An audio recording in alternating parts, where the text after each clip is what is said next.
एक डरावनी रात की कहानी। ये कहानी है एक डरावनी रात की। किसी गांव में बंटी नाम का एक लड़का रहता था।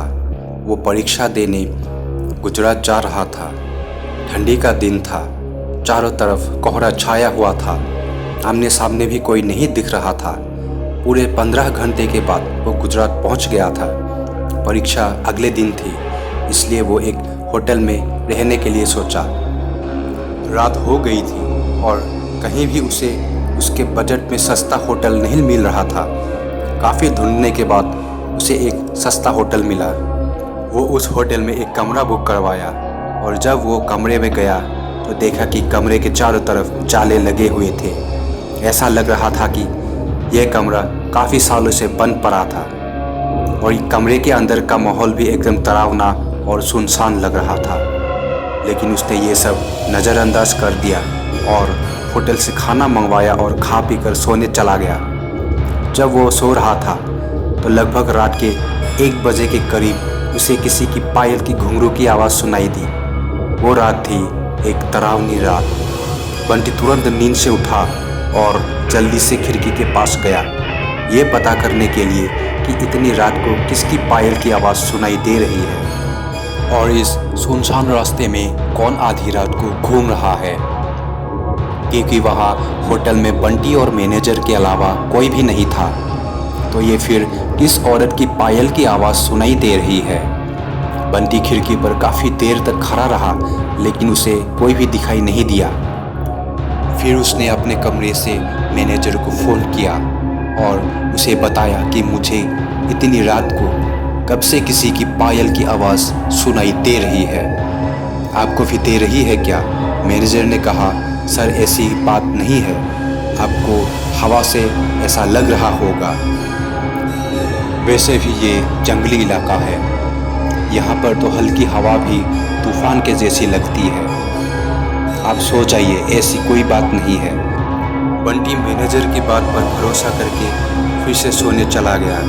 कुछ देर बाद उसे दोबारा वही पायल की आवाज़ पहले से भी ज़्यादा तेज़ सुनाई देने लगी। इस बार उसने अपने कमरे का दरवाज़ा खोला और सीधा होटल के बाहर देखने के लिए चला गया। जब वो बाहर आया तो देखा कि एक काफ़ी लंबी औरत है जो सफ़ेद साड़ी पहनी हुई थी। उसके काफ़ी लंबे बाल थे और चेहरा ढका हुआ था। वो अपने हाथ में एक नारियल लेकर के होटल के चारों तरफ चक्कर लगा रही थी। ऐसा लग रहा था कि मानो अपने पायल की आवाज़ से किसी को बुला रही थी। बंटी दौड़कर उसके पास गया कि कौन है ये औरत जो इतनी रात को यहाँ घूम रही है। लेकिन वो तुरंत ही गायब हो गई और चारों तरफ कोहरा ही कोहरा फैल गया। बंटी भी थोड़ा घबरा गया क्योंकि जिस औरत को वो सामने से देखा था अब वो नहीं दिख रही थी। बंटी अपने होटल में वापस जाना चाहा, लेकिन फिर उसे दोबारा पायल की आवाज़ सुनाई देने लगी। बंटी अब उसे ढूंढते हुए जंगल की ओर जाने लगा। चलते चलते वो अपने होटल से इतनी दूर आ गया कि उसे पता ही नहीं चला। फिर उसने उस घने जंगल में कुछ ऐसा देखा कि उसका दिल दहल गया। उसने देखा कि उस औरत ने एक पीपल के पेड़ के नीचे 5-6 लाशें रखी थी और बारी बारी से एक एक को नोच नोच कर खा रही थी। उसका मुंह खून से लथपथ था और चेहरा भी एकदम डरावना था। बंटी जब ये देखा तो उसके पांव तले जमीन खिसक गई। ये सब नज़ारा देखते ही उसे डर के साथ साथ रोना भी आने लगा कि वो चुड़ैल अब मुझे भी मार देगी, क्योंकि अपने पायल के आवाज़ से यहाँ तक तो मुझे लेकर आई है। लेकिन उसने हिम्मत से काम लिया और हनुमान चालीसा पढ़ते पढ़ते धीरे से वहाँ से भाग गया ताकि भूत उसे ना देख ले। लेकिन भूत तो भूत होते हैं। बंटी जैसे ही वहाँ से भागने की कोशिश किया, वो चुड़ैल अचानक से उसके सामने आ गई और उसे इशारों से अपने अड्डे पर ले जाने लगी जहाँ पर उसने लाशें रखी थी। बंटी हनुमान जाप करके इतनी तेज़ी से वहाँ से भागा कि मानो जैसे उसके अंदर किसी की शक्ति आ गई हो। भागते भागते सीधा वो अपने होटल वापस आ गया। वहाँ थोड़ी देर रुका तो उसे एक आदमी दिखाई दिया। उसे देखकर ऐसा लग रहा था कि ये अच्छा आदमी है। वो बंटी के पास आकर बोला, अरे भाई क्या हुआ तुम्हें, इतना डरे हुए क्यों हो।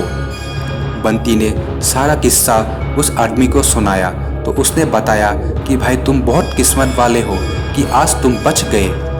वो भूत किसी को भी नहीं छोड़ती। और तुम इस होटल में क्या कर रहे हो, इसको तो बंद हुए काफ़ी साल हो गए। बंटी जब उस आदमी की बात सुना तो उसका डर के मारे पसीने निकल गए।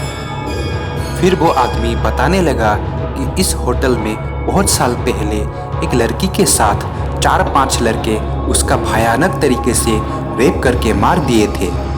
लड़की तो मर गई लेकिन किसी को भी नहीं छोड़ी, और जो भी रात के समय में इस रास्ते से गुजरता है सबको अपने कब्जे में कर लेती है और मार देती है।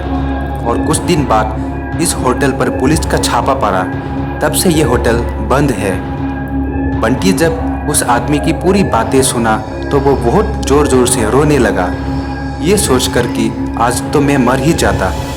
फिर वो आदमी बंटी को चुप कराया और बोला, आज रात तुम मेरे घर रह लो, मेरा घर पास में ही है, डरो मत, अब मैं आ गया हूँ ना। बंटी उस आदमी को धन्यवाद किया और उसके साथ उसके घर चला गया और अपने आप से एक वादा किया कि मैं आज के बाद भूलकर भी कभी अनजान जगह पर नहीं जाऊँगा।